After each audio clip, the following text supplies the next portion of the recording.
j'espère que tu vas bien. On se retrouve aujourd'hui pour une vidéo où on va parler collaboration avec les marques. Je sais pas si t'es sur les réseaux, peut-être que tu veux y être mais que tu y es pas encore. C'est le moment. C'est le moment, il y a plein de super opportunités quand tu crées du contenu sur les réseaux. Alors ose, lance-toi, réfléchis pas, vas-y. Il n'y a pas de bon moment pour le faire, commence maintenant. Et aujourd'hui, on parle de ce qu'il faut faire et ce qu'il faut pas faire si tu travailles avec des marques ou si tu veux travailler avec des marques. C'est parti. Ce dont je vais te parler ici, c'est un peu mon retour d'expérience parce que ça fait plus de 10 ans que je fais la création de contenu et que je travaille avec des marques. Alors il y a des choses que j'ai testées, que j'ai vu qu'il fallait faire et des choses que j'ai vu qu'il ne fallait pas faire. Mais après, c'est propre à chacun. Si tu penses totalement l'opposé de moi, teste et tu verras par toi-même. Premièrement, c'est la base de tout, que ce soit pour ton contenu ou pour tes collaborations avec tes marques, démarque-toi. Absolument, il faut que tu te démarques et il ne faut pas que tu fasses comme tout le monde. Surtout pas. Pourquoi? Parce que peut-être que tu vois passer plein de trucs qui fonctionnent et tu te dis bah je vais faire pareil. Faut que tu aies ta propre personnalité. C'est-à-dire, dans ce qu'il faut faire plutôt, crée-toi une image. Qu'est-ce que tu veux renvoyer? De quoi tu veux parler? Après, tu peux vouloir parler un peu de ta vie quotidienne, tu vois, mais n'oublie pas toujours dans ce que tu vas faire de faire ressortir ta personnalité, qui tu es, et trouve aussi des éléments qui vont te démarquer. Ça peut être par exemple la manière dont tu vas mettre tes titres sur tes vidéos, toujours utiliser la même typo, la même couleur, des petites choses comme ça qui vont faire que petit à petit, les gens vont te reconnaître, que ce soit par des tics de langage, visuellement, etc., etc. Démarque-toi. Parce que si tu fais la même chose que tout le monde, ben peut-être que t'as des contenus qui vont marcher, ça c'est cool, mais sur la durée, tu vas pas te créer une communauté et une audience que tu vas pouvoir ensuite vendre aux marques pour travailler avec elles. Et donc, ça c'est pour ton contenu sur les réseaux, mais même dans la manière dont tu vas travailler avec les marques, ne propose pas les mêmes collaborations que tout le monde. Je m'explique. En gros, leur vends pas des contenus qui font déjà avec plein de créateurs. Propose-leur des contenus authentiques qui te ressemblent, où toi tu vas réellement apporter quelque chose. Parce qu'un contenu où tu vas promouvoir un produit en disant ce produit-là il est super, bah les gens vont pas le regarder et tu vas pas forcément avoir un super retour pour la marque, tu vois, tu vas pas forcément lui trouver de nouveaux clients. Que si tu trouves une manière de communiquer sur le produit qui te ressemble et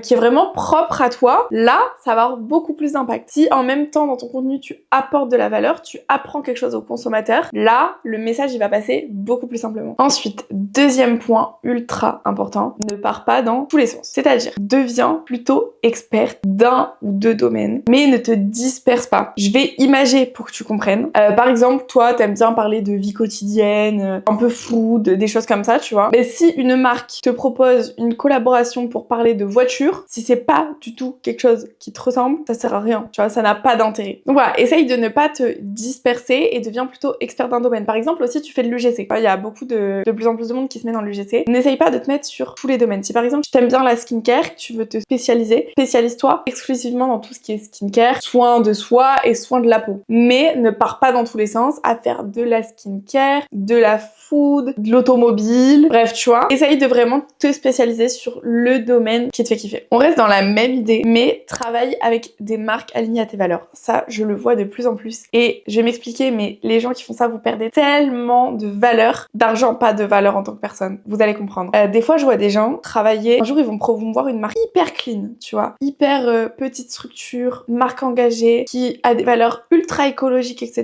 etc. 2 semaines après, ils font une pub pour Temu, Shein, trucs comme ça. Mais ne faites jamais ça. Vraiment, c'est la pire chose à faire. Pourquoi? Parce qu'une fois que la marque hyper clean, elle a vu que vous travaillez avec des marques comme ça, plus jamais elle retravaillera avec vous, tu vois. Donc, si tu veux travailler que avec des marques genre Temu, Shein et tout, vas-y, mais fais que ça. Et même si vraiment c'est vraiment pas ce que je conseille, c'est mieux à vraiment garder tes valeurs personnelles, à rester hyper aligné. Moi, c'est ce que j'ai toujours fait sur les réseaux depuis des années et c'est vraiment le choix que je ne regrette pas et c'est un des plus gros conseils que je pourrais donner. C'est vraiment garder vos valeurs personnelles et si vous avez des collabs, même s'il y a des gros chèques, j'ai déjà dit non à des très gros chèques parce que c'est des collaborations et des marques qui ne me ressemblaient pas, qui étaient pas du tout alignées à mes valeurs et du coup, dans ces cas-là, non merci, on passe et c'est ça qui va te donner encore plus de valeur. Quand tu vas aller démarcher par exemple une marque ultra écologique ou ultra engagée, ça pourrait être pour plein de choses, mais si tu vas démarcher une marque ultra engagée et que tu as déjà une image très engagée et que tu as toujours été très carré dans tes collaborations, là tu pourras lui proposer un prix qui va être plus élevé que si tu fais de tout, tu vois, si tu fais des trucs qui sont pas du tout cohérents, là ta valeur elle va complètement descendre et même souvent des marques vont juste pas accepter parce que ça correspond pas à l'image qu'ils veulent renvoyer, ce qui est logique. Donc fais attention aux collaborations que tu fais, regarde un peu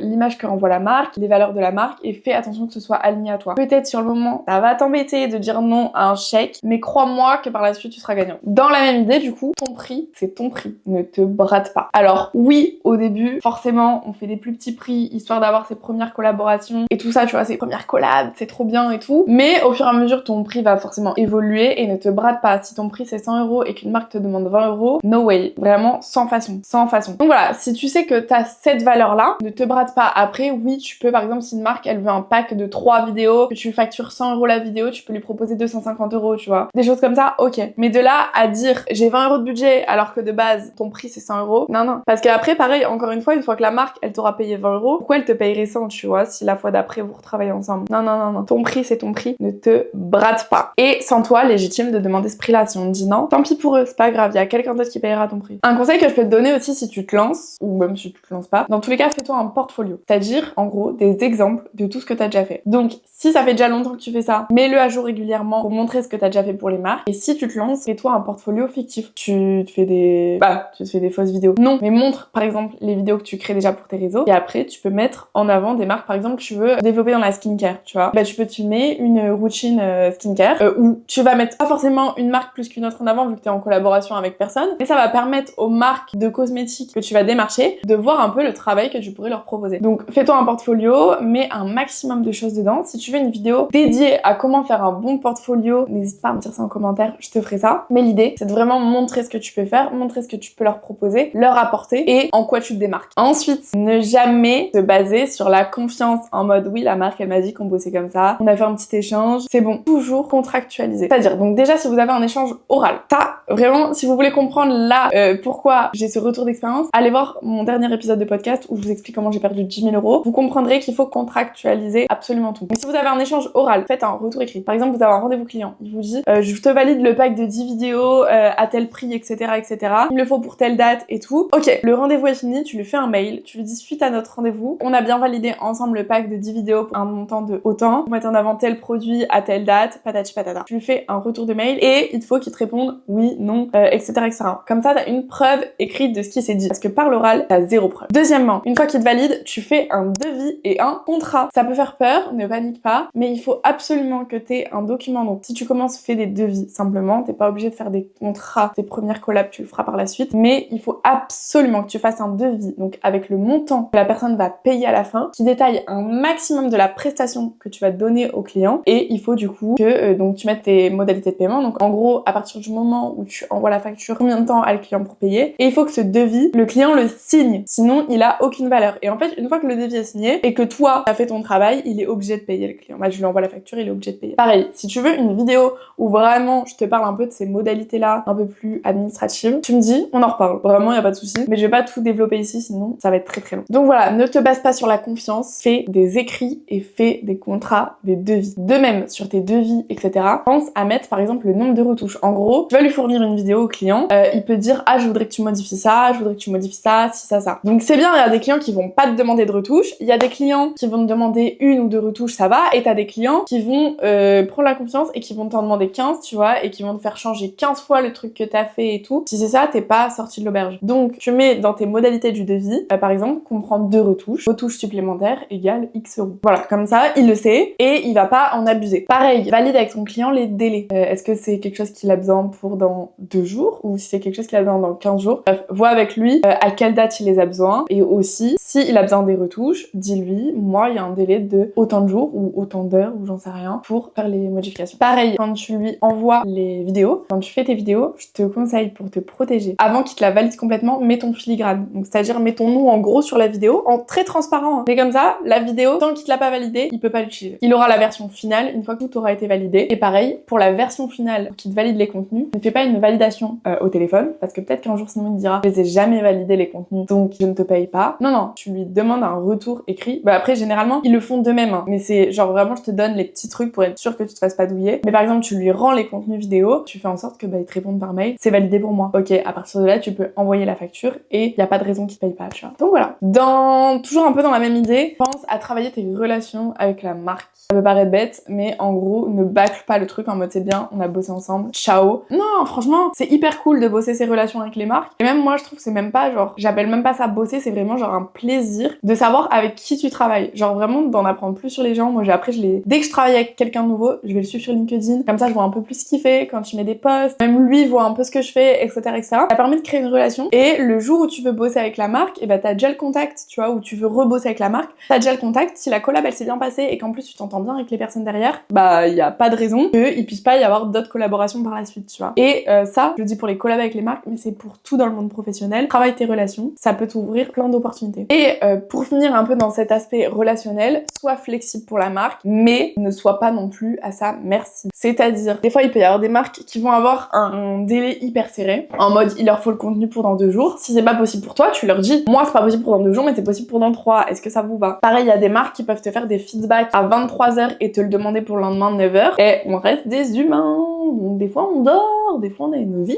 Donc si c'est possible, tu le fais, mais ne prends pas l'habitude de le faire tout le temps parce qu'après les gens sont mal habitués. Ça c'était surtout quand je travaillais avec j'avais ma boutique en ligne et qu'on travaillait avec des clients. Au début je répondais à toute heure et après j'ai compris qu'il fallait pas répondre à toute heure parce que quand tu prends l'habitude de répondre à toute heure et qu'un jour tu ne réponds pas à n'importe quelle heure, ils le remarquent direct. Que si tu prends l'habitude de répondre toujours à peu près, genre il peut y avoir des exceptions, mais à peu près entre des horaires normaux, et ben après si tu leur réponds pas, ben ça les choquera pas, tu vois. Donc voilà, c'est sois flexible, c'est très bien d'être flexible, mais tu n'es pas le larbin de service. Si t'es pas dispo, t'as une vie. Si t'avais prévu d'être, je sais pas, de sortir avec tes potes ce soir-là et que t'as la marque qui t'envoie un message pendant que t'es au bar en train de boire un verre, sauf cas d'extrême urgence, que je peux l'entendre, et bah le message je répondrai demain matin. Voilà. Faut aussi savoir être flexible, c'est bien, mais faut doser. Donc voilà, c'était mes petites astuces si tu veux bosser avec des marques pour pas avoir de problème et pour bien développer tes collaborations avec les marques. Si tu veux qu'on revienne sur certains points, t'hésites pas à me dire ça en commentaire, on reviendra dessus, mais je préfère faire plusieurs petites vidéos où j'aborde un point particulier plutôt qu'être trop large et te perdre complètement et parler pendant une demi-heure, ça sert à rien. Donc voilà, j'espère que ça t'a plu, que t'as appris des choses. En tout cas, si t'hésites à te lancer sur les réseaux, n'hésite plus, vas-y, je n'en serais pas là à l'heure d'aujourd'hui si je m'étais pas lancée il y a 10 ans. Il est pas trop tard pour se lancer, pas du tout. Là on va arriver en 2025, est-ce que ce serait pas le moment de oser faire ce que t'as vraiment envie de faire? C'est tout pour moi.